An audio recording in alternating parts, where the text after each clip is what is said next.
사람들은 살아가는 동안 여러 가지 정체성을 갖게 되거든요. 그리고 이 정체성이 그냥 한 번에 딱 결정되고 끝나는 것이 아니라 이것이 인생의 주기에 따라 변해가게 됩니다. 여러분들이 어렸을 때는 가장 중요한 정체성이 뭐냐? 누구의 자녀인가 하는 거예요. 우리 엄마 아빠가 누구지? 이게 우리의 정체성을 결정하거든요. 그런데 조금 시간이 돼서 자라게 되면 어떻게 되냐면 학생으로서의 정체성이 생기죠. 초등학교, 중학교, 고등학교, 대학교. 이 오랜 시간 동안 이 학생으로서의 정체성이 생겨요. 어떤 분들은 대학원까지 가서 그것까지 합치면 거의 20년에 가까운 학생이라는 오랜 시간 동안 정체성을 갖고 살아옵니다. 그런데 이 시간까지는 어떤 시간이냐면 내 정체성을 준비하는 시간이에요. 네, 사실은. 그 다음부터가 이제 진짜 정체성을 가지고 어엿한 사회인으로 살아가게 되죠. 그때도 여러 가지 다양한 정체성을 갖게 돼요. 예. 한 국가의 국민이라는 정체성도 갖게 되고요. 그리고 내가 속한 어느 공동체의 일원이라는 정체성을 갖게 되죠. 여러분은 교회의 성도라는 정체성을 가지셨고요. 그리고 직장을 다니시는 분들은 직장인이라는 정체성을 갖게 되죠. 가정에서 어떤가요? 부부로, 또 부모로, 또는 자녀로 이런 역할들을 하게 되고요. 그 시간이 좀 더 지나면 조부모로서의 이런 정체성을 갖고 살아가기도 합니다. 이처럼 우리의 정체성은 계속해서 우리가 누구인지를 확인하게 해주고요. 그리고 그에 맞는 역할을 하게 해줘요. 그래서 이 정체성이 무엇인가를 아는 것은 굉장히 중요하거든요. 그런데 세상에서만 그런가? 교회에서도 신앙생활도 이 정체성이 굉장히 중요하다는 거예요.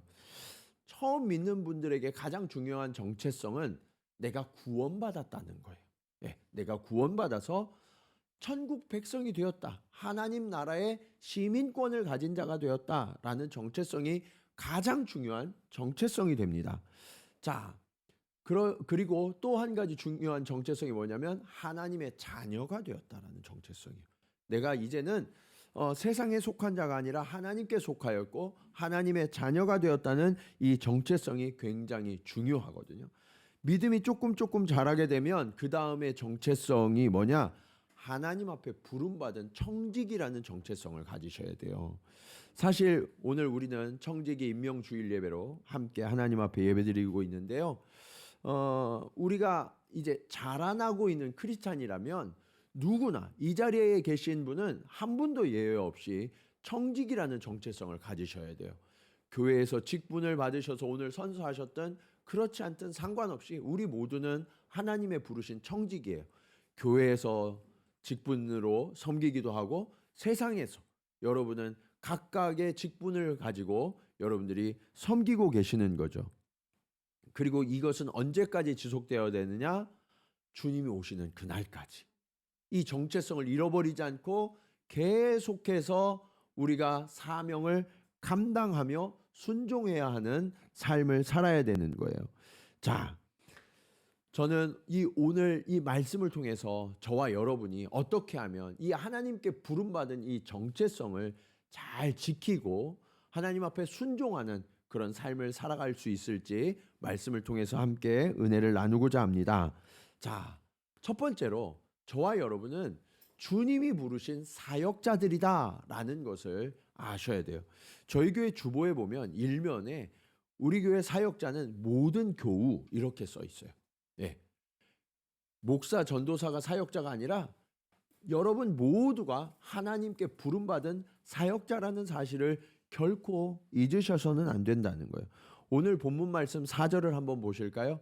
같이 읽겠습니다. 자, 시작.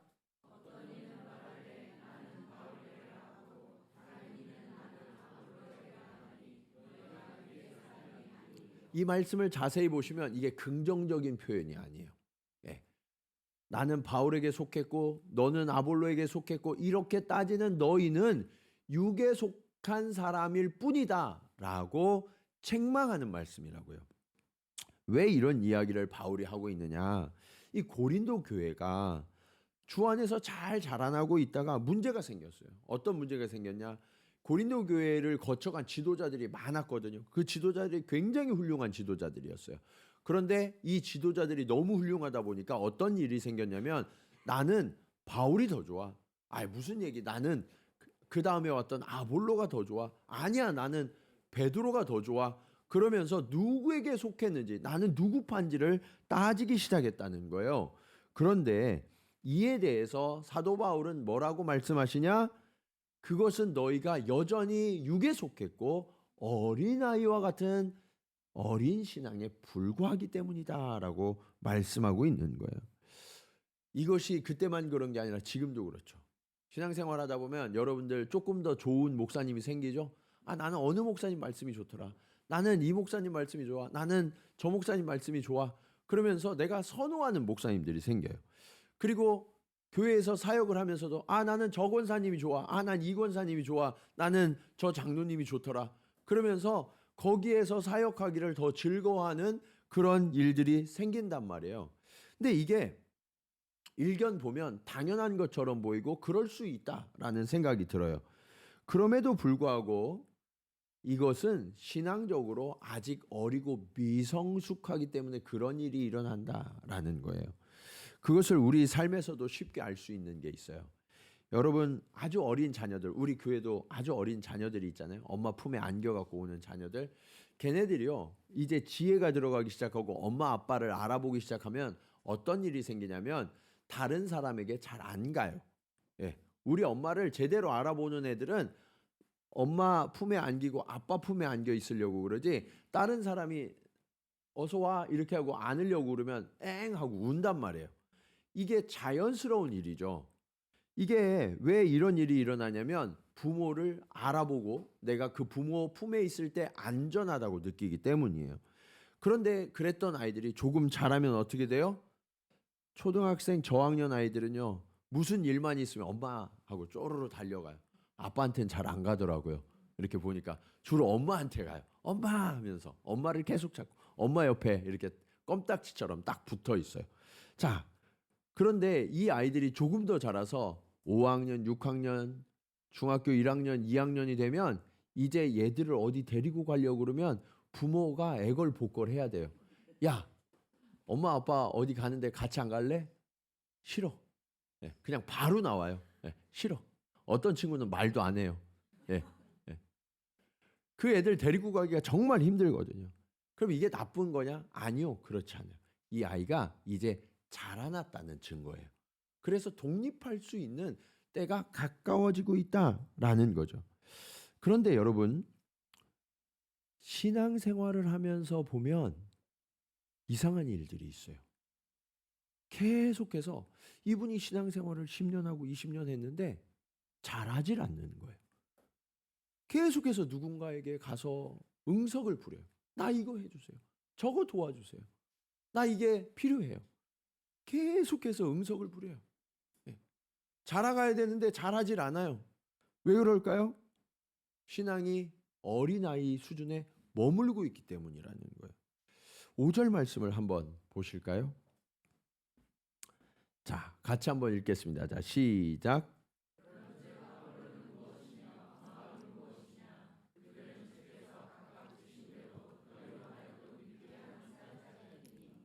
우리는 누구에게 쫓아가서 나 도와주세요. 나 이런 게 필요해요. 이렇게 이야기하고 도움을 요청하고 그 사람 옆에 붙어 있으려고 하는데, 이런 사람들이 누구냐? 이런 사람들은 다 하나님께 부름받은 사역자에 불과하다는 거예요. 우리가 진짜 붙어 있어야 될 존재는 주님이신데, 우리는 자꾸 사람들을 찾아다니면서 그 사람에게 붙어 있으려고 한다는 거죠. 그러면서 주님이 뭐라고 말씀하셨냐면 달란트의 비유를 말씀하셨는데, 달란트의 비유에서 한 사람에게는 5달란트, 한 사람에게는 2달란트, 한 사람에게는 1달란트를 주셨어요. 근데 이게 차별이냐? 우리는 차별처럼 느낄지 몰라도 주님의 입장에선 이건 결코 차별이 아니에요. 아주 공평하게 주신 거예요. 왜냐? 성경에 뭐라고 써 있어요? 각각의 재능대로 주셨다라고 말씀하세요.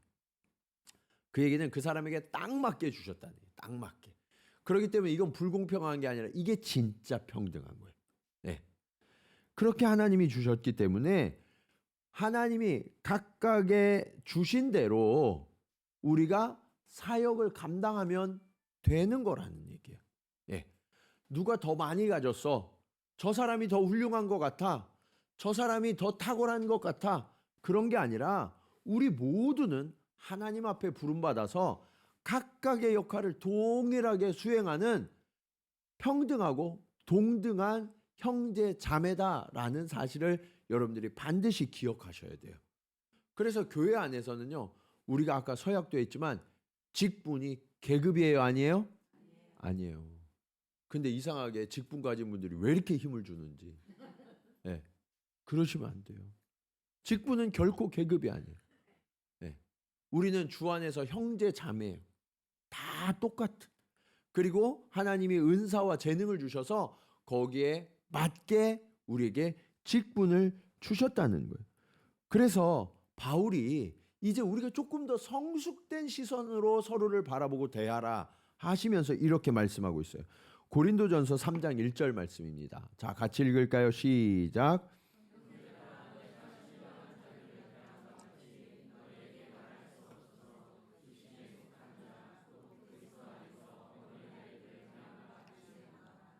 여러분, 바울이 뭐라고 이야기하고 있어요? 형제들아, 내가 너희를 대하려고 하니까 너희들이 다 어린아이 같아. 이제는 좀 신령한 자들과 같이 돼야 되는데 너희들은 너무 어린아이 같다라고 이야기하고 있는 거예요. 이게 너무 안타까운 이야기죠. 예.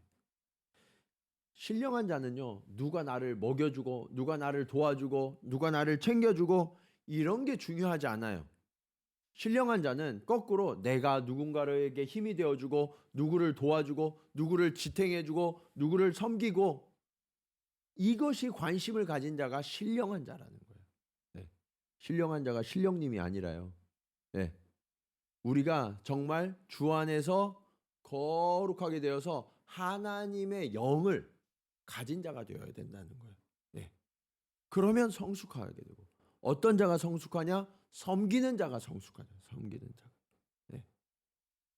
저와 여러분이 섬김을 받기보다 섬기는 청지기가 되기를 간절히 축원합니다. 네. 우리 옆에 계신 분들 이렇게 인사합시다. 오늘부터 섬기는 청지기가 됩시다. 자, 그렇게 우리가 섬기는 청지기가 돼야 돼요. 자, 그럴 때 또 중요한 원칙이 있어요. 그게 오늘 말씀의 마지막 교훈이에요. 저와 여러분은 오직 하나님께 영광을 돌리는 청지기가 돼야 돼요. 주님께서 부르신 사역자들이 기억해야 될 몇 가지 원칙을 오늘 본문에 소개하고 있어요. 한 3가지 정도를 제가 요약해서 말씀을 드리면, 첫 번째 원칙은 저와 여러분은 하나님의 동역자라는 것을 기억해야 돼요. 누구의 동역자라고요? 하나님의 동역자. 내 일을 하는 게 아니라 누구 일을 하는 거예요?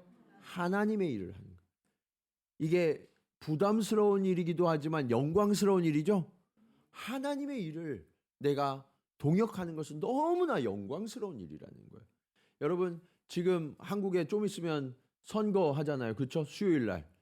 그거 국회의원 한 번 하려고 얼마나 그 기를 쓰고들 그래요. 그렇죠? 그런데 여러분, 우리는 하나님 나라의 일꾼이라고요.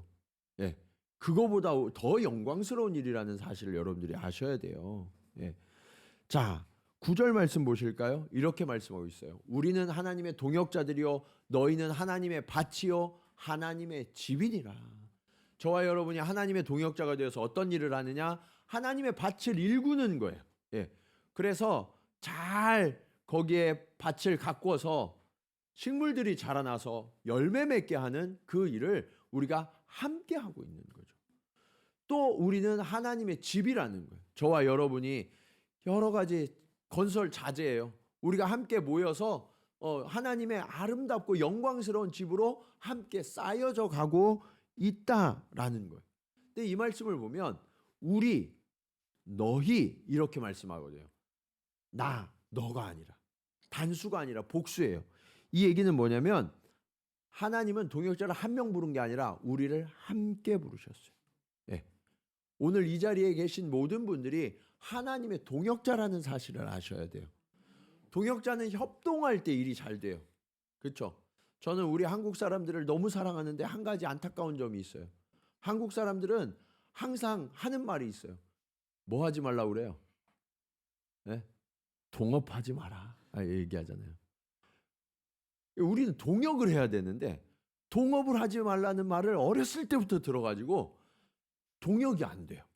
네. 거기서 내가 잘났다고 그러고 내가 옳다고 그러고 막 이러니까 여러분 그것을 내려놓으셔야 돼요. 우리는 하나님의 동역자라는 사실을 기억하시기 바랍니다. 함께 동역하셔야 돼요. 함께 존중하고 격려하면서 하나님의 일들을 함께 하셔야 돼요. 자, 이때 중요한 게 오늘 두 번째 원칙이에요. 주님만이 기준이 되어야 돼요. 주님만이. 자, 10절과 11절 말씀 한번 보실까요? 내게 주신 하나님의 은혜를 따라 내가 지혜로운 건축자와 같이 터를 닦아둠에 다른 이가 그 위에 세우나 그러나 각각 어떻게 그 위에 세울까를 조심할지니라. 이 닦아둔 것 외에 능히 다른 터를 닦아둘 자가 없으니 이 터는 곧 예수 그리스도라. 터가 누구라고요? 예수 그리스도. 다른 터가 있어요, 없어요? 없어요. 이 얘기는 뭐냐면 기준은 오직 예수님뿐이다. 우리가 사역을 하다 보면 기준이 되는 분들이 있어요. 사역을 그 부서에서 오래 했던 분들. 이게 맞아. 막 그러면서 내가 기준이라고. 나를 따르라. 이렇게 하시거든요. 그럼 돼요? 안 돼요? 안 돼요. 아시는데 왜 그러세요? 그러시면 안 돼요. 내가 기준이 되면 절대로 안 돼요. 누가 기준이에요? 예수님만 기준이 되셔야 돼요. 이거를 결코 잊지 마세요. 여러분 집을 짓는데 집에 다 짓고 나면 밖에 외장으로 벽돌을 쌓죠. 이 벽돌을 쌓을 때 중요한 게 있어요. 그게 뭐냐? 벽돌을 한 단 한 단 쌓을 때마다 줄을 옆으로 쫙 튕겨요.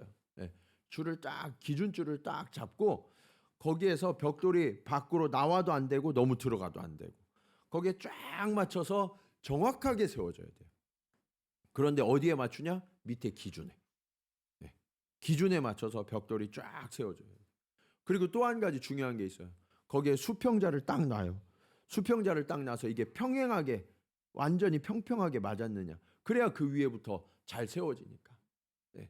누가 너무 커도 안 되고 튀어나와도 안 되고 높아져도 안 되고 낮아져도 안 되는 거예요.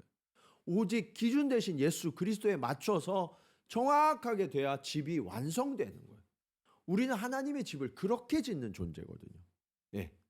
오늘 우리가 임직식을 했지만 목사나 장로나 권사나 안수집사가 기준이 될 수 없어요. 기준은 누구예요? 예수님이어야 돼요. 이것을 여러분들이 결코 잊지 마세요. 제가 한 가지 당부드리고 싶은 것. 우리가 사역을 하다 보면 이런 일들이 있어요. 작년에 어떻게 했지? 그것을 토대로 해서 올해를 계획하죠. 그럴 수는 있어요. 그런데 작년에 한 게 반드시 기준이 될 수 있을까요? 그렇지 않아요. 그런데 교회가 오래되다 보면 전통 있는 교회들은 고집이 생겨요. 이게 우리 교회 전통이야. 이렇게 해야 돼 라고 고집을 부린단 말이에요. 저는 우리 교회가 전통이 없는 교회가 됐으면 좋겠어요. 매년 갱신되는 교회가 돼야 돼요. 무엇에 맞춰서? 주님께 맞춰서. 오직 주님께 맞춰서. 작년에 어떻게 했는지는 하나도 중요하지 않아요. 우리가 지금까지 잘해왔더라도 이것이 말씀의 기준에 비추어서 옳지 않으면 그것을 과감히 깨트리고 새롭게 기준을 세울 수 있어야 돼요. 그래야만 이 집이 주님이 거하시는 집이 되고 건강하고 아름다운 교회로 세워질 수 있는 거예요. 사랑하는 여러분, 특히 청지기 여러분, 저와 여러분은 매일매일 한 층 한 층 벽돌을 쌓아가고 있어요. 그러나 우리의 벽돌이 걸림돌이 되지 않기를 원합니다. 예수 그리스도의 기준에 맞추어서 항상 제대로 쌓아가야 돼요. 그래야만 이 집이 아름다운 집이 될 수 있어요. 우리의 걸음이 매우 조심스럽고 매우 경계하면서 주님께 맞았는지를 항상 돌아보면서 이 하나님의 몸된 교회를 세워가야만 이 교회가 끝까지 주님 오시는 날까지 주님의 기쁨이 될 수 있어요. 자, 그것이 이제 마지막 원칙으로 이어져요. 마지막 원칙은 주님께만 영광을 돌려야 한다는 거예요. 6절과 7절 말씀 보실까요? 같이 읽겠습니다. 시작.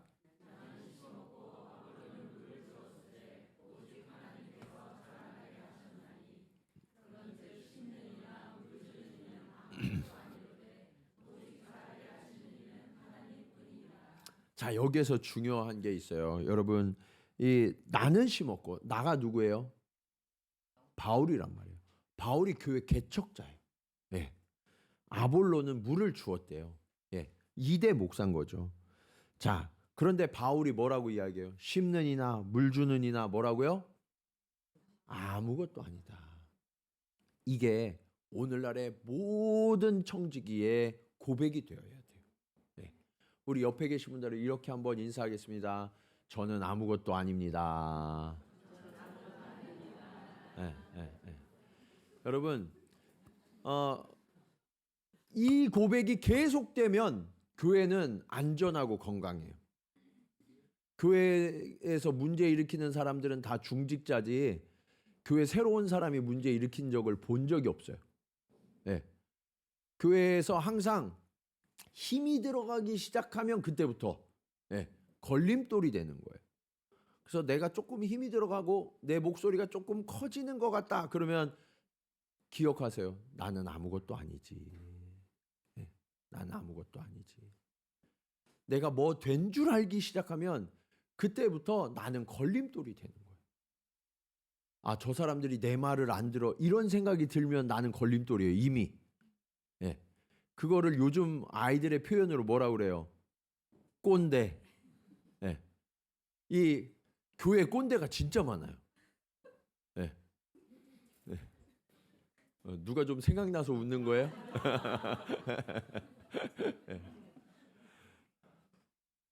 여러분, 교회는 날로 날로 새로워져야 되고 갱신되어져야 돼요.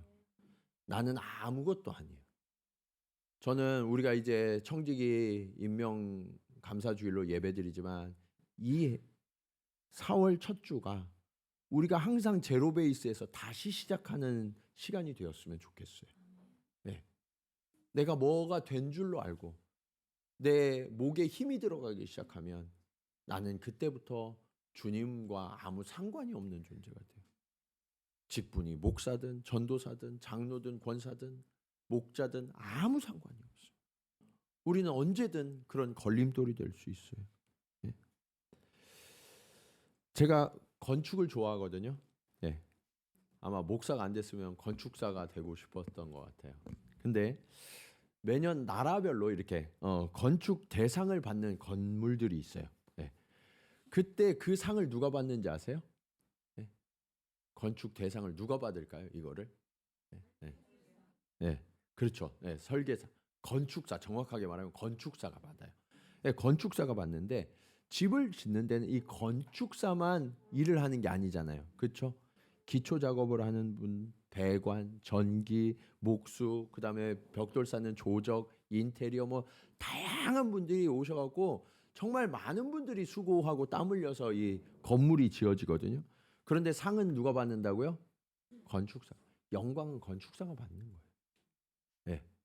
마찬가지로 우리가 교회에서 여러 모양으로 섬겨요. 여기에서 섬기고 저기에서 섬기고 막 그러지만 영광은 누가 받아요?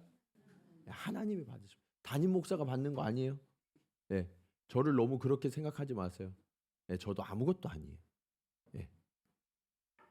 영광은 오직 주님만 받으셔야 돼요. 주님만. 이것을 놓치시면 안 돼요.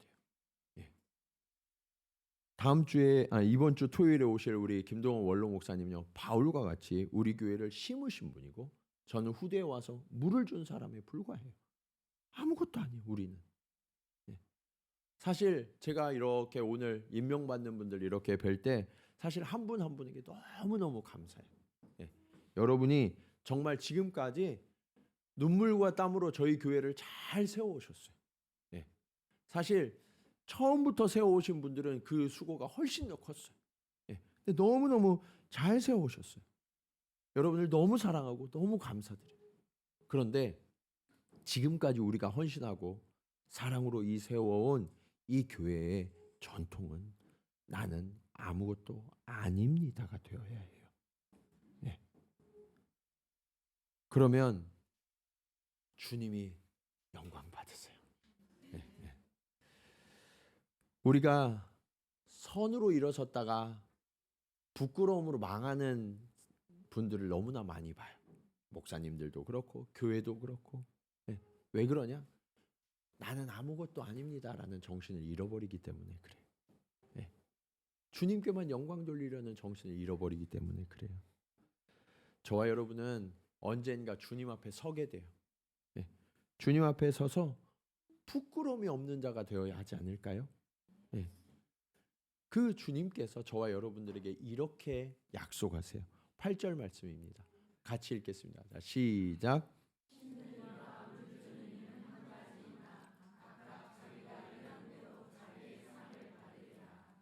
우리는 심는 이는 정말 대단해. 물 주는 이는 정말 대단해. 그렇게 생각할지 몰라도 다 한 가지라는 거예요. 여러분이 사역하시는 부서 사랑해야죠. 여러분에게는 그 부서가 전부여야 돼요. 그러나 주님의 입장에서는, 교회 입장은 이거에 다 한 가지라는 사실을 아셔야 돼요. 그래서 우리 사역이 중요하면 다른 분이 하는 사역은 중요할까요? 안 중요할까요? 네, 똑같이 중요해요. 똑같이 중요해요. 이것을 여러분이 기억하셔야 돼요. 다 한 가지. 그리고 주님이 각각의 일한 대로 자기의 상을 다 주신다라고 말씀하고 계세요. 저는 주님 앞에 설날을 기대하고 있어요. 저뿐만 아니라 여기 계신 분들이 다 주님 앞에 설날이 있을 거예요. 그리고 우리는 거기에서 다 함께 만날 것을 믿습니다. 그런데 그 주 앞에 섰을 때 우리가 이렇게 인사할 수 있었으면 좋겠어요. 형제님, 자매님 덕분에 제가 이렇게 오늘 이 상을 받을 수 있었습니다.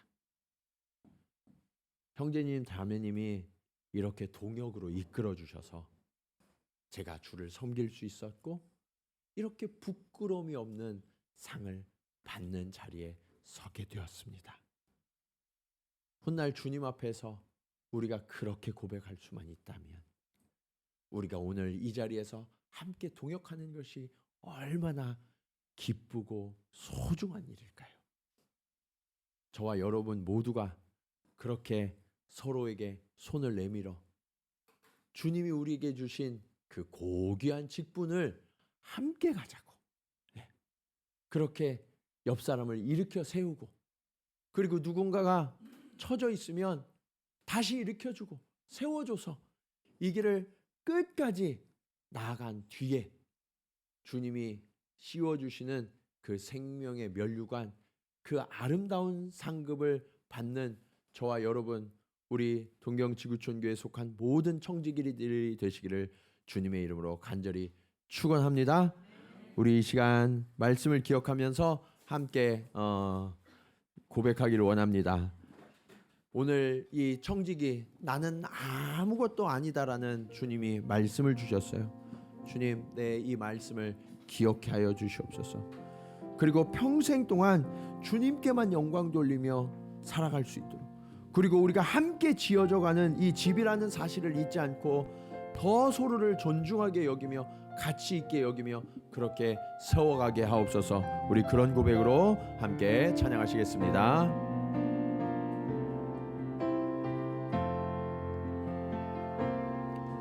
내 삶에 들어온 주님의 말씀이 내게 빛이 되시니 내 삶의 어두운 절망 가운데 소망 보게 하시네. 내 삶에 들어온 주님의 말씀이 나를 인도하시니 내 삶의 막막한 문제 가운데 주 뜻 보게 하시니